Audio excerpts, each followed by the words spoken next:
High to all, welcome to Shastra studio. Today madam budget రెంటి శారీస్ అనమాట. చాలా రీజనబుల్ ప్రైస్, క్వాలిటీ బాగుంటుంది. గార్డెన్ సిల్క్ ఫ్యాబ్రిక్ అనమాట. చాలా చాలా బాగుంది.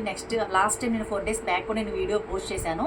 అయితే దీంట్లో మనకి న్యూ డిజైన్ వచ్చిందనమాట, బాందిని డిజైన్. చాలా బాగున్నాయి మేడం, చాలా బ్రైట్ కలర్స్.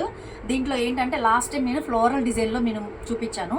ఈసారి ఏంటంటే డబల్ కలర్ అనమాట. శారీ అంతా ఒక కలర్ వస్తుంది, చివరి మనకు బార్డర్ వచ్చేస్తుంది. బార్డర్ ఏ కలర్ అయితే వచ్చిందో అదే మనకు బ్లౌజ్ కూడా వస్తుంది. చాలా బాగున్నాయి శారీస్, చాలా షైనింగ్గా ఉన్నాయి. డ్రెస్సెస్గా కూడా స్టిచ్చింగ్ చేయించుకోవచ్చు. డ్రెస్సెస్ కన్నా ముఖ్యంగా శారీస్కి చిన్న చిన్న పార్టీస్కి వాటికి చాలా బాగుంటాయి. సో శారీస్ కనుక ఎవరైనా నచ్చినట్లయితే మన వాట్సాప్ నెంబర్కి స్క్రీన్ షాట్ తీసి మెసేజ్ చేయండి. సో మన వాట్సాప్ నెంబర్ వచ్చేసి 8074669035 మేడం. ఎవరికైనా నచ్చితే కనుక లైక్ చేయండి. మీ ఫ్రెండ్స్ అండ్ ఫ్యామిలీ మెంబర్స్ కూడా షేర్ చేయండి మేడం. మీ విలువైన కామెంట్ని కూడా ఒకసారి శారీస్ ఎలా ఉన్నాయో ఒకసారి నాకు కామెంట్ చేయండి. సో శారీస్ అయితే త్వరగా గ్రాప్ చేసుకుని, దీని ప్రైస్ చెప్పలేదు కదా, 540 అనమాట. బడ్జెట్ రేంజ్లో ఉండాలి, తక్కువగా ఉండాలి, క్వాలిటీ బాగుండాలంటే మాత్రం ఈ శారీస్ మాత్రం ఖచ్చితంగా మీరు కొనాల్సిందే. సో ఎవరికైనా నచ్చితే మాత్రం త్వరగా పర్చేస్ చేసుకోండి. Thank you for watching.